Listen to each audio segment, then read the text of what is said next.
Hi, friends, and welcome to the premiere episode of Season 4 of Thriving Thoughts. I'm your host, Dr. Sherri. Hey, listen, before we dive into today's episode, which is a very special one to me because it highlights exactly what the theme of Season 4 is all about, which is thriving alone. Yes, my friends, in this season, you're going to hear from so many people who, at some point in their lives, and in some cases, for the majority of their lives, like my guest today, Amy Shinneman, felt alone. And we're not going to dive into woe is me and woe are they for feeling so alone. And this is not a season about you are not alone. Maybe you are feeling alone. And when somebody tells you you are not alone, it feels like a little bit of an insult because it sure doesn't feel that way. My friends, this season is dedicated to you because when you do feel alone, it is a legitimate feeling, it is valid, and number two, you have the power and the opportunity to learn how to use those alone spaces to thrive.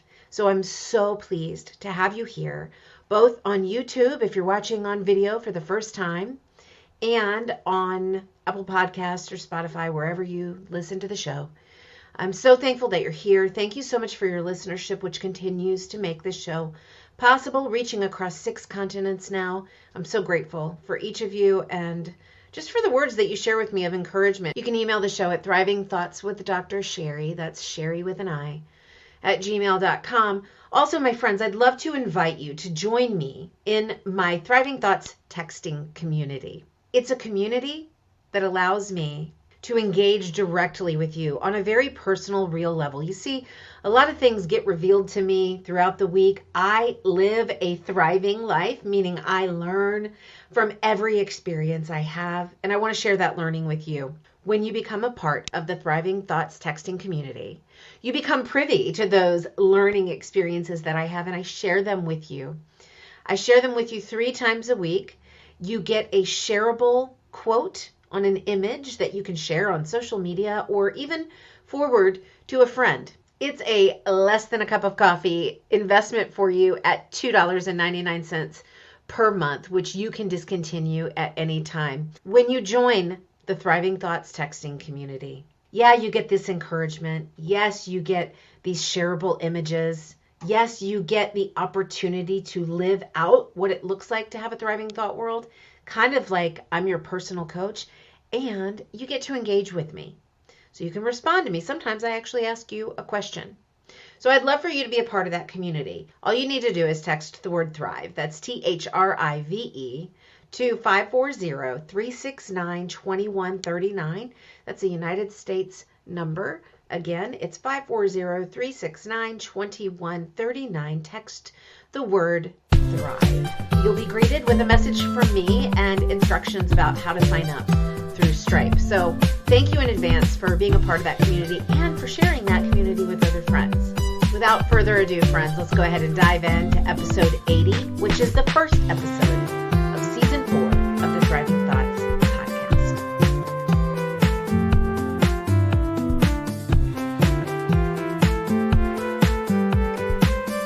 Hey, friends, and welcome back to another episode of Thriving Thoughts. I'm your host, Dr. Sherri. I'm super excited because this is season 4, and you are seeing this video as it's recorded live. Well, actually, you're not seeing it live. You're catching a replay of it, but there's probably going to be very minimal editing on my end since I'm not a videographer. But I am super excited to have this feature, and I'm so thankful to my guest, Amy Shinneman, today, who has agreed to come on the show with my really short learning curve here with this new platform. And so I'm just really grateful to you, Amy. Amy, welcome to the show. Thanks for being here. Thank you so much for having me. I'm excited. Yeah, I'm excited too. Where am I seeing you from today? Where do you live? So I live in Noblesville, Indiana. Noblesville. Now that sounds really familiar. It's a little bit north of Indianapolis, about 30 minutes or so. Okay. I know I visited out there once it's probably been like 4 years actually with my ex, because he grew up out there. Okay. And so we went out for his like high school reunion, and we ended up going to there was like a casino boat somewhere. Yeah. Evansville? Evansville, yeah. Evansville. Yeah. Yeah. So I don't know if that's how far is that from you? That's probably about 2.5, 3 hours. Okay, so that's not okay. See, not real close. Here's the problem with telling people where you're from. Like, you're like Indiana, and you're like, oh, I went to this little tiny podunk town, right? Right. That must be near you. Right. Now, have you been born and raised in Indiana your whole life, Amy? Yeah, I was born here and went to school here and went to college in Indiana, and then the only time I haven't lived in Indiana is when I lived in Memphis, Tennessee for 5 years after college. So okay, well, that's a substantial amount of time. Yeah. So you're back home, you're around your roots, and that's probably a good thing from what we are going to talk about today. Mm-hmm. And so for the listeners and the viewers in this case, because it's no longer just listeners, the season 4 of the podcast, the theme is thriving alone. And when Amy, you and I got connected through a mutual friend, and I'm so grateful for that. I tell everyone all the time that this podcast has been so successful just because of the organic connections that I've made through people. And it's just been a real blessing. But anyway, thriving alone. So it's not necessarily about thriving physically alone, right? Or thriving without relationship. It's thriving alone in an experience where you literally feel alone. Mm-hmm. And so I'm really honored to be able to talk with you about your experience today. And so I just want to dive in. Okay. That's all right with you. Yeah. And ask you, Amy, what is the situation or experience that you've had where you learned to thrive even though you were feeling alone? Yeah. So, well, I think probably my first memory of when I feel like I started thriving alone was in nursery school. Oh my goodness! Yeah. So I live with muscular dystrophy. Okay. And however, there's going to be like 2 different parts to my story. One is pre-diagnosis, and one is post-diagnosis. I'm 46 years old, and I wasn't diagnosed till I was 44 years old. So the pre-diagnosis part of the story is by far the longest part of the story. The longest, yeah. And it's not. I just was undiagnosed. I was born with this disease, and they didn't figure it out till I was 44. But so back to your question, that's just the first vivid memory that I have of thriving alone. We were playing a game called Duck, Duck, Goose, which I'm sure you've heard of. And, we were all sitting in the circle, and people were taking their turn, and then somebody that was tapped me. And it was hard for me to get up, and then you have to chase the person. Yeah, sure.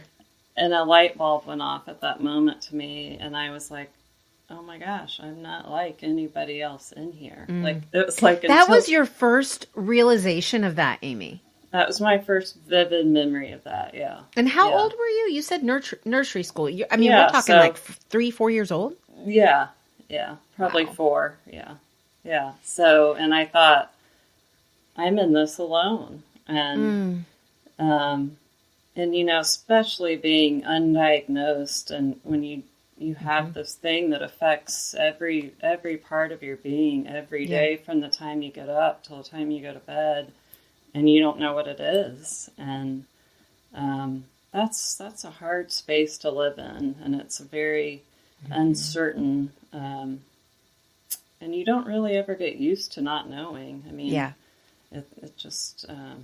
So you can imagine when I was diagnosed that my life changed dramatically. So Okay, I've got a lot of questions for you because Sure. this is like a big, what I consider a gift that you're giving us to unwrap by sharing your story, by being vulnerable with us, Amy. So one, I'm grateful for that too. For those of us like me who know like enough to be dangerous about muscular dystrophy, Sure. and those who have heard of it but don't really know what it means, can you share with us what it is? And are there variations? Are there, like for example, I have a niece who is diagnosed with Down syndrome, and there is a spectrum of Yes. functioning, so to Right. speak. So Right. if you can share with us what it is, and if there's a spectrum, what is it, and where do you think you fall on that? Sure. Yeah, there are lots of different types of muscular dystrophy. I couldn't rattle the number off the top of my head. I have a type of muscular dystrophy called Bethlehem myopathy, and it's more Bethlehem, like Bethlehem, the city?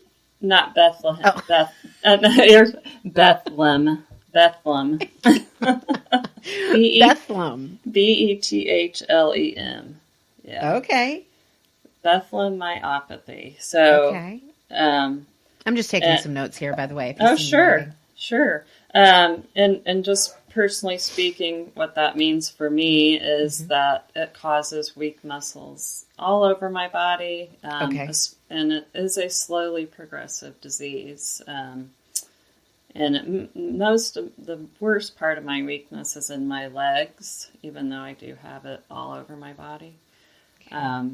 So imagine trying to pop up when somebody taps you on the head with goose. Yeah, and I can't run. I've never been able to run or jump or anything like that. So my disability, my type, I walk with a really significant limp.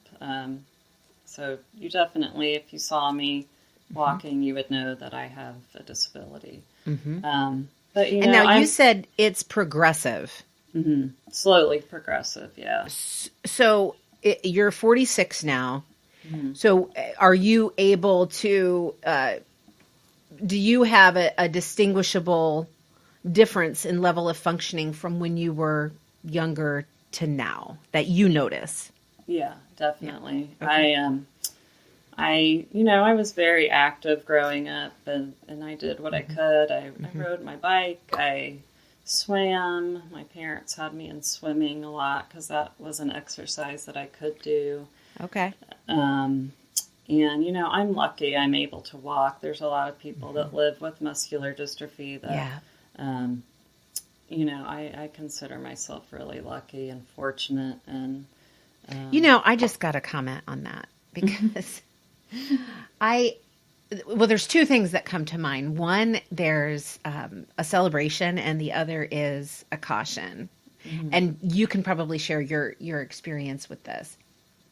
But the celebration is the fact that so many people that I speak to with any type of disability have a profoundly higher level of gratitude than people without an identifiable disability. I think we all have a disability to some degree, whether that's emotional or, relational, whatever it is.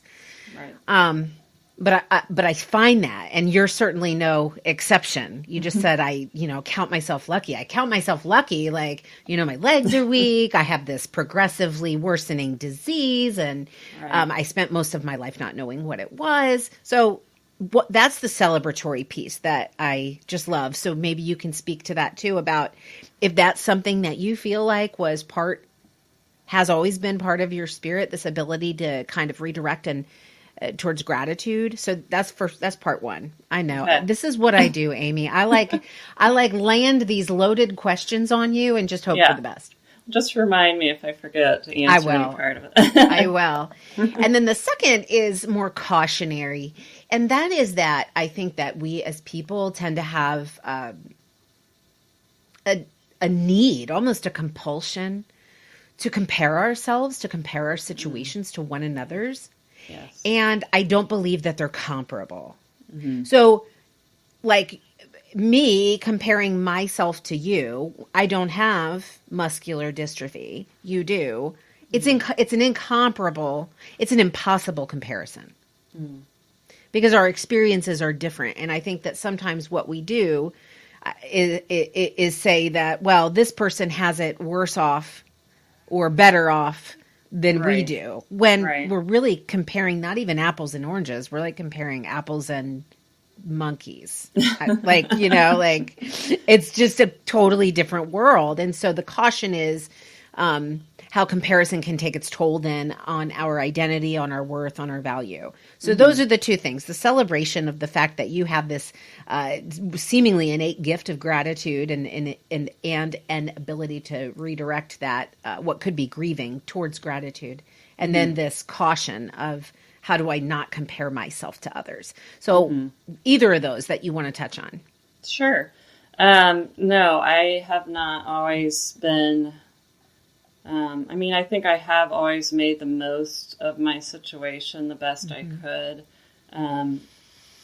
The living in gratitude is fairly new for me. I think when I was diagnosed, finally, I was able to kind of flip the script, and I didn't have to live in that area. I mean, I was constantly trying to figure it out, going to doctors, researching on my own.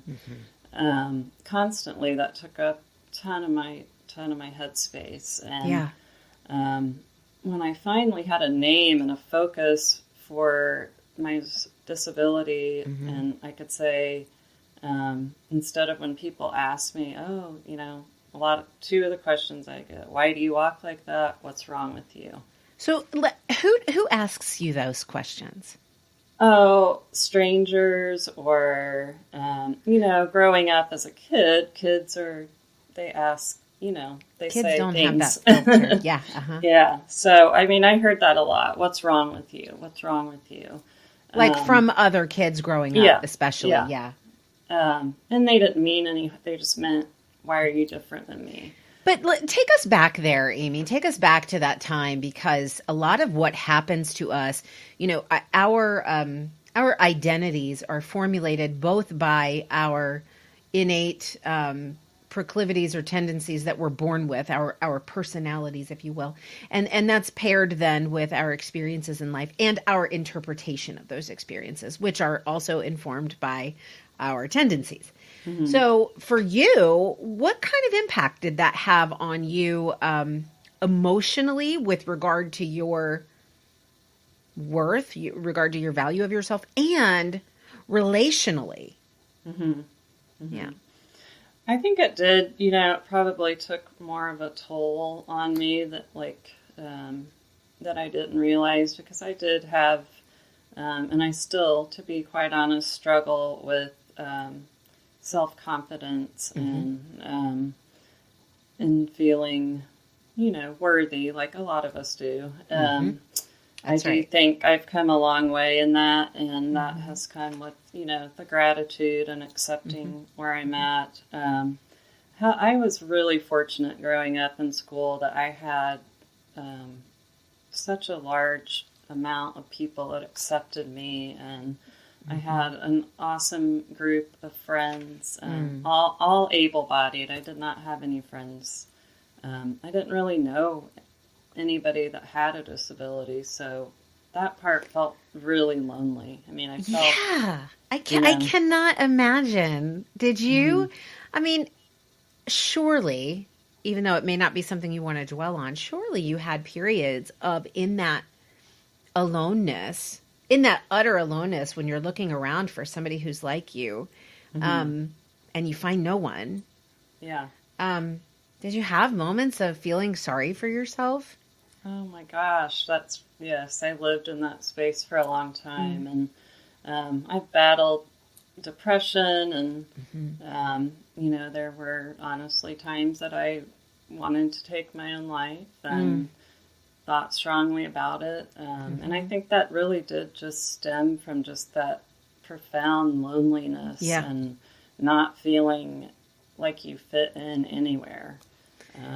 Yeah. Oh, that's good. That's good. The sense of belonging. That's one thing that, just psychologically speaking, every person needs, is a sense of belonging. Yeah. And because then the aloneness, even though you might feel alone, the aloneness isn't so great. Like, I'm sure that having part of that belonging to, not belonging to a diagnosis, but belonging to something that makes sense. Yes. Yes, Right? that's exactly right. Yeah. That alleviates some of that aloneness. Mm-hmm. Yeah, for sure. And when I did finally get that diagnosis of muscular dystrophy, I celebrated. I mean, I felt alive, and I just was like a new person. And I wasn't happy that I had muscular dystrophy. I was happy that that I finally wasn't alone, and I fit in a group of people that were similar to me, and I've been able to connect with, and it's just been, like I said, just life-changing, and I'm not living in that state of feeling like, why me, why me, why me? I'm like, why not me? God, use me. I love that you just said that. So I did a podcast episode for season 3 with my friend Dee Bourgogne, who was born with one arm or one hand. One hand. And she said that early on, that was one of the biggest shifts that she made, was instead of asking why me, asking why not me. Yeah. Yeah, absolutely. I mean, why not? Why not me? Why not me, who has this connection with God that has grown, and He's been shaping me all those years of being undiagnosed. That was for a reason, and He was shaping me to appreciate my disability, if you will, and being challenged, and and I don't know about you, but I get the most I get the most out of watching others live their life that are struggling more than me, and watching what people overcome despite their challenges, and that to me is just, that's everything, and that gives me the most motivation to live my best life. And I'm sure you are now, if not having beforehand throughout your life, been an example of the same caliber to others. I think so. I mean, I think that sometimes I can't believe what people will say to me, and I don't feel even worthy of things that people say, that how I've been a pivotal person in their life, and that I totally, my faith is strong, and I think that is God using me to help others. So. Well, I want to go back to something that you said. You said the phrase you used was that you believe that God was shaping you, and so thriving. The way that thriving is defined, not just by me, but by Merriam-Webster, by Google, whoever, is to grow, to flourish, to prosper. And what we know, just by looking at nature, we know that things grow and flourish and prosper in the face of adversity. Like, we don't always grow, flourish, and prosper when conditions are perfect. Right. Exactly. And so my question for you, if you could share with us, Amy, is what did you, in the 44 years, and we'll talk about post-diagnosis as well, but in the 44 years pre-diagnosis, I feel like it's like the Israelites wandering for 40 years in the wilderness. And, gosh, you finally get to the landing place. But during that time, the Israelites, they certainly learned a lot, right? I am sure that you learned a lot that helped you to grow as a person, to grow as a woman. Can you share with us some of the learning and growth experiences that you had that were birthed from those 44 years of adversity? Yeah, I mean, I grew up going to church with my mom and my sister, and so, you know, God was always a part of my life, but I learned that that God wants to use our story, and He, like I said, was shaping me and molding me, and I think that was learned by I think the fact that all my friends were able-bodied was, of course, I was always comparing myself, but they taught me a lot about acceptance, and I didn't even accept myself. And while others were accepting you. Yes, they were totally accepting me, and they didn't see me. A lot of time, I hear this a lot, and I hear, when I see you, I don't see your disability.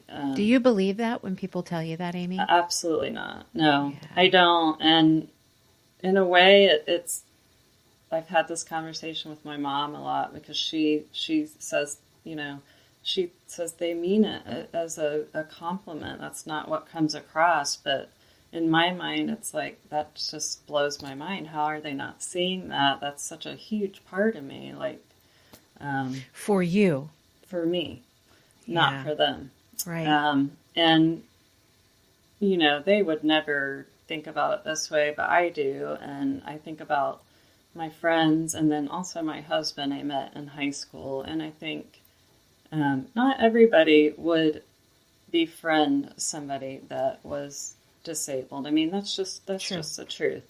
And well, I think a lot of times, Amy, I would say that one of my observations has been is that, man, we're just like, as a human, you know, race, as humans, when we don't know what to do with something, we just go the other way. Yeah. Yeah. Because we just feel like, I don't know what to do with that. Right. So I'm just going to avoid it. Yeah. Yeah. And that's true. And, you know, and a lot of people, you know, I get a lot of different looks when I'm out in public. Some are like horror. I mean, I've seen that look. I know it's hard to really. I mean, but it's just because they don't understand. But I also get a lot of warm smiles and, you know, people offering to take my shopping cart, or just small gestures like that make me feel accepted. Okay, so acceptance, that's one thing you're learning. Let me ask you this, because it's hard for women in general to accept help. Yes. Like, you know, because we're like the great jugglers, you know, who want to keep everything going. And it's humbling to ask for, and it's humbling to accept when it's offered. Yeah. And so when people would offer to do things like that for you, to take your shopping bags, or to open a door for you, or what's been your growth journey on receiving that? Yeah. You know, I think when you're growing up and you're a teenager and you've got this chip on your shoulder, and you know, I tried so hard to like just act like this disability didn't exist, and of course that never went away, and I still am a very, very independent person, and I think that I kind of, in a way, use that as a control mechanism almost. That gives me a sense of control, that I am independent, and I think it's important. But I also do think it's really important to accept help, and I have had to do that more and more.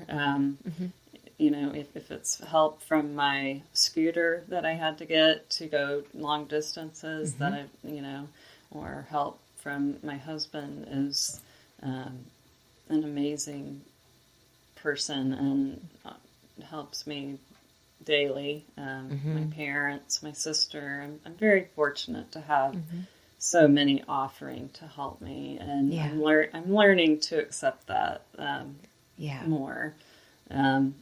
Sometimes I think that accepting help can feel to me like failure, and I'm working on, you know, changing that too, because I know that's not true. Well, yeah, certainly. And just, going back to your faith, I mean, we wouldn't need our faith if we didn't need help. Right. Exactly. That's Right. exactly right. So this is like an opportunity for you to live that belief out loud, right, in your Right. daily life. So 2 things that I hear you learning, all based in acceptance, which I think is really exceptional and just a challenging lesson for any of us. But acceptance of yourself and acceptance of the help being offered to you. Now, I want to go back to that thing that you said again about you felt like God was shaping you, because I always say that the tool that's on the workbench being squeezed in the vise and being chiseled away at, it's there because it matters, right? If it was beyond restoration, if it was beyond use, it wouldn't even make its way to the workbench. Right. So, but that's not how it feels when you're being squeezed in the vise. You're like, help me. Right? I don't feel so valuable. So I want to ask you if you'd be, just as candid as you'd like to be. But when we are being shaped, things are being chiseled away. Things that don't serve us well, whether that's beliefs that we have or habits that we have or relationships or whatever it is.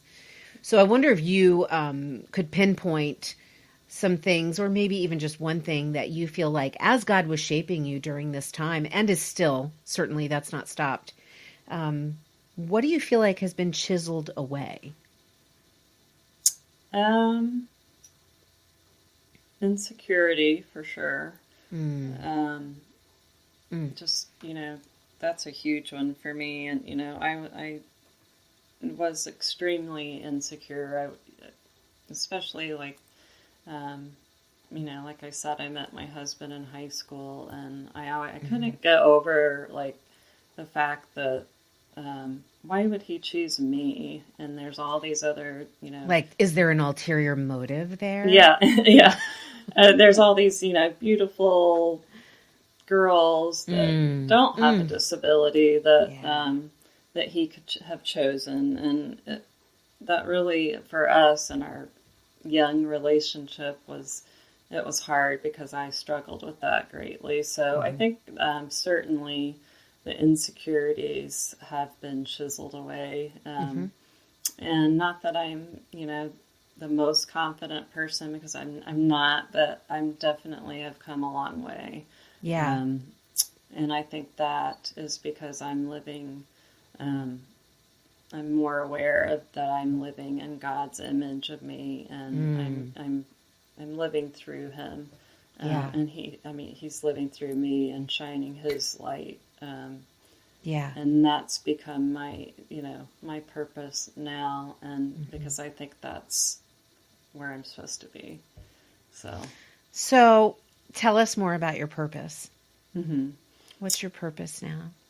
I think my purpose is, when I went to college, and what I wanted to do, was to help people. And to me, that looked like going to school to be a social worker.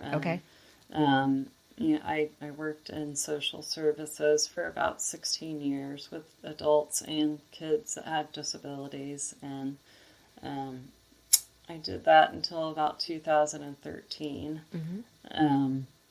And then I took a break, and I had to have a surgery, and I did a lot of home visiting with these jobs, and it was getting to the point where I was crawling up people's stairs because people don't have handrails and whatever. So talk about, meeting somebody for the first time, and you're like, oh, hi. Hi, here. I'm down here. Most people were really nice about that, but I feel like, I did help a lot of people. And so in this time that I've had not working and staying home, and I have 2 boys. Okay. How old are they? 13 and 17. Okay. And I've just been able to, I needed some time to give myself a break. And That's hard to admit to. But I think it was an important time for me to regroup and to grow. And luckily I was able to do that. And so I feel like my purpose is to continue to help others, which I've started. I got involved with the Muscular Dystrophy Association pretty much as soon as I was diagnosed. This is a great segue. I was going to ask you next, Amy. Tell us a little bit about what you've been learning about yourself and what kind of freedoms, new things you've been discovering about yourself post-diagnosis. I've learned that I have just an immense passion for helping others that are going through, starting out on the journey of muscular dystrophy, and that could be parents that have just gotten a child that's newly diagnosed, or I'm just really passionate about sharing my life story to use that to help others. And I've started doing that on social media more. I was chosen right here on this podcast. Right here on this podcast. After I got involved with the NDA, I was chosen to be the Indiana State Ambassador for 2020. Wow. Which I was super excited about, and just I was ready. I was going to, be doing some public speaking and sharing my story around my state, and trying to raise funds for the Muscular Dystrophy Association. But of course, COVID came and all that. Yeah. So did any of that turn virtual? A little bit turned virtual, but mostly I decided after I got over the disappointment, I'm like, well, I'm gonna take this into my own hands. I'm gonna continue to help. Good. I don't have this huge platform or huge following. I don't think that you need to have that to reach the people that you're supposed to reach. Say that, Amy. Say that. I love that you just said that. Yes, and amen. Yeah. Because, I could have sat around and thought, well, I'll just wait till, maybe I'll have a larger audience. Or you really only need an audience of one. I mean, you just need to reach that one person that needs to hear what you have to say. And so that's where I'm at right now. And I have done, I've done some work with Muscular Dystrophy Association throughout the year, a few things. Okay.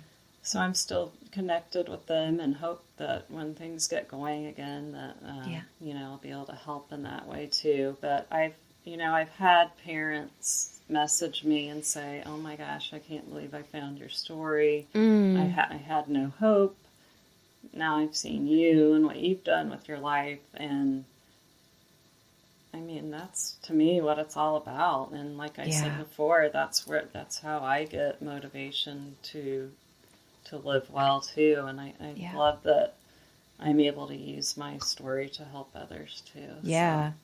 Well, and it's taking what you've learned about yourself, accepting yourself, and exemplifying it in the work that you do, in literally pulling yourself up the stairs, crawling, because that's how much you accept somebody else and that's how much they matter.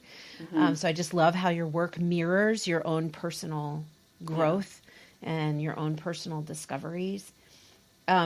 I did want to ask you, was there ever a time, well, I'm sure there was a time, but my question is, was there an identifiable time, something that sticks out in your mind as the catalyst of going from a mindset that wanted to get rid of this and didn't want to have this problem to a mindset of, okay, I have this.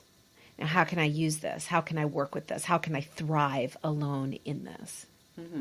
Yeah, I mean, it was definitely when I was diagnosed, that was just totally just flipped everything, the right side up, I feel like, when I was being shaped and molded, I was kind of flipped upside down, and it just, if you, it was like a light switch, somebody turned it on, and I'm not saying by any means I'm we're always growing, we're always learning. And well, hopefully. Yeah, hopefully. That's my hopefully we don't goal. Stop doing that. Right. But, I don't ever want to come across as though I've always had this figured out, and I've always been this happy, positive person that was just always grateful that I was living with a disability. And, what, so excited. I'm stoked. Yeah. No. I think you do have to grieve, Yes. And that's important to be able to grieve what maybe you thought, hopes and expectations and dreams for your life that have to look different. Mm-hmm. Yeah. In the face of a disability or any major event in your life that shakes things up, that turns them upside down. Mm-hmm.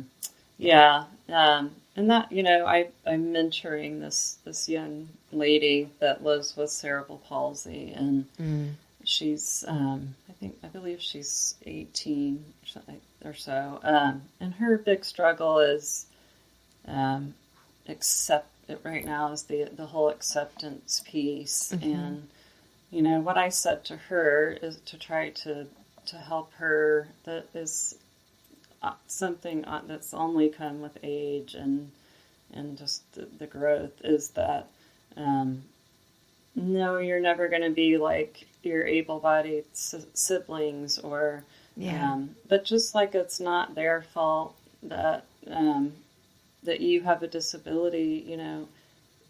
You're privileged because you get to see the world from your perspective. And that's not something everybody gets, and you see things in a totally different way, and and just I hope that she can get there too, and just see the beauty in what she has to offer, because it doesn't look like what everybody else has to offer, and that's what makes the world work, is that we don't all have the same things to offer. That's 100% true. So, Amy, what does the future look like for you? And you've got this diagnosis. You two things in terms of your future. You have an answer, so then that would suggest to me that you also have potentially some hopeful courses of treatment or intervention. So that's part one. And then part two is what does the future look like for you going forward with your desire to help people? To cultivate this acceptance of themselves, to cultivate the value of themselves in the face of something that's potentially a lifelong trauma. Well, going forward for me, as far as muscular dystrophy, that's what MDA is fighting so hard for, is to get, they're doing a lot of research. There's a lot of strides that have been made towards treatments, and hopefully someday a cure. Right now, in that aspect, I don't have any. There's no medicine I take, or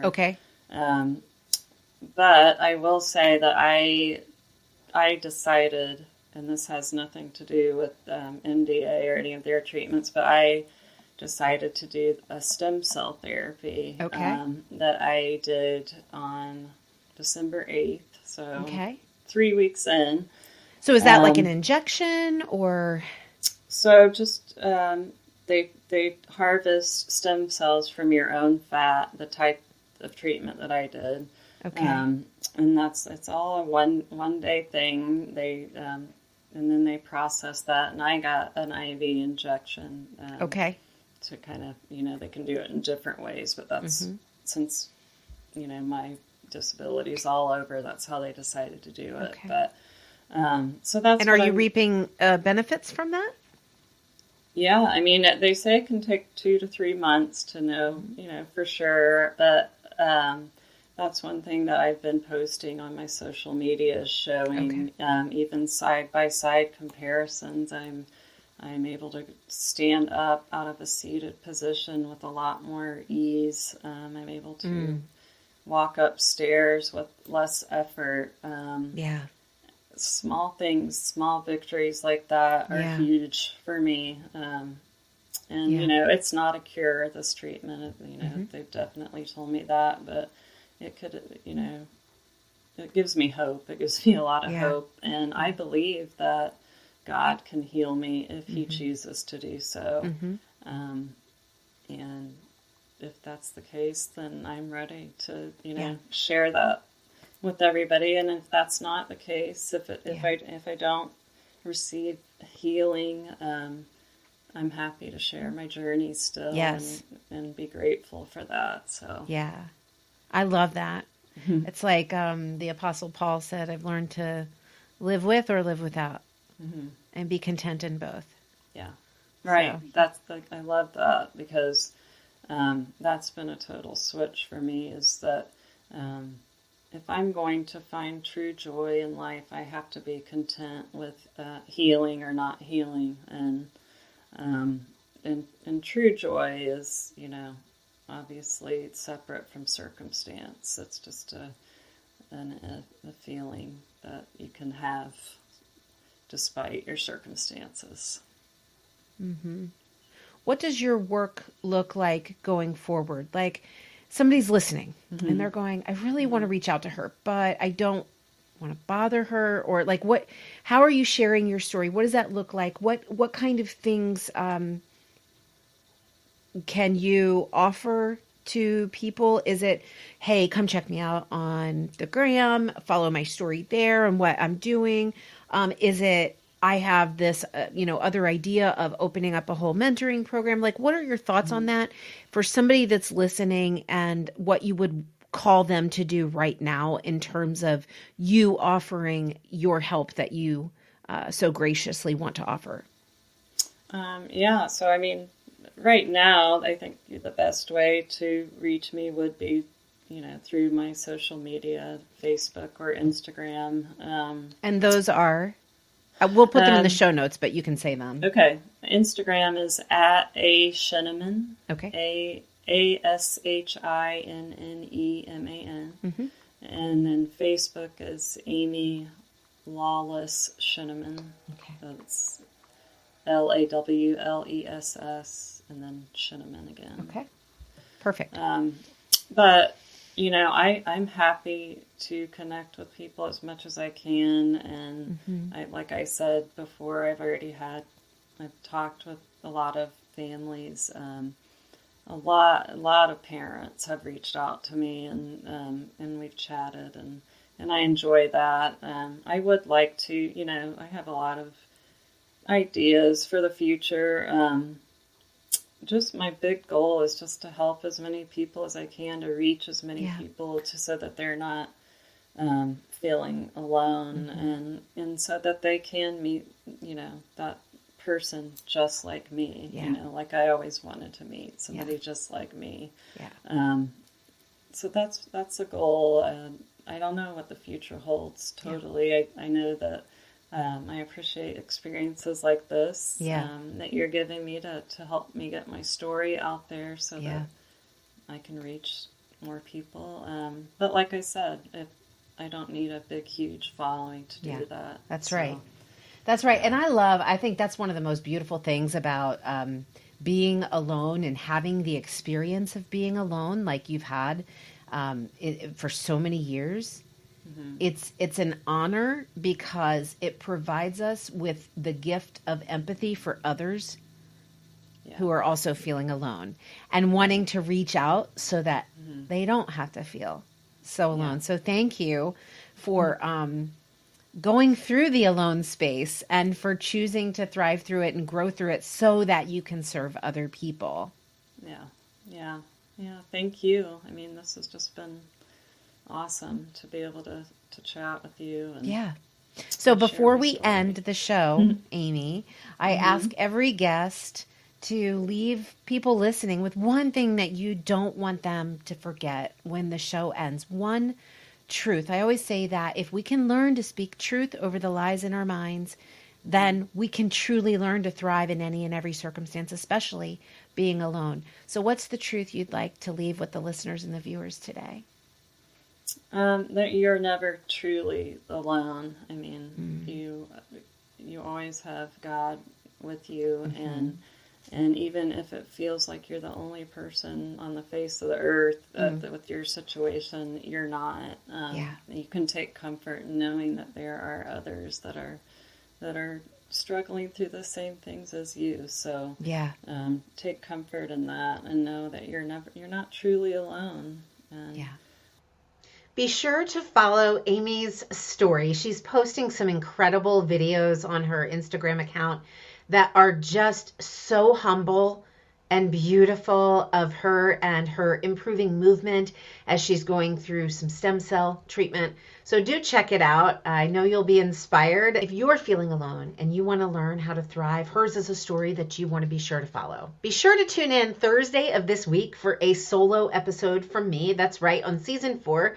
We're going to be publishing an episode that's an interview, like the one you just heard with Amy, every Monday, and then every Thursday you will hear a solo 10 to 15 minute episode of Thriving Thoughts Encouragement from yours truly. And I can't wait to see you there on Thursday. In the meanwhile, will you do me a favor, please? Help this message get in front of the people who need to hear it. It's a really simple thing that you can do if you're an Apple Podcasts user. You can just click on the show and scroll down and simply click 5 stars. 5-star ratings. Get this show in front of other people who need to know that even if they're feeling alone, they too can choose to thrive in any and every circumstance. Please remember to sign up for my Thriving Thoughts text community. I'd love to have you as part of that. All you need to do is text the word THRIVE, THRIVE, to 540-369-2139. All right, my friends, until Thursday, remember to speak truth over the lies, and you too will thrive in any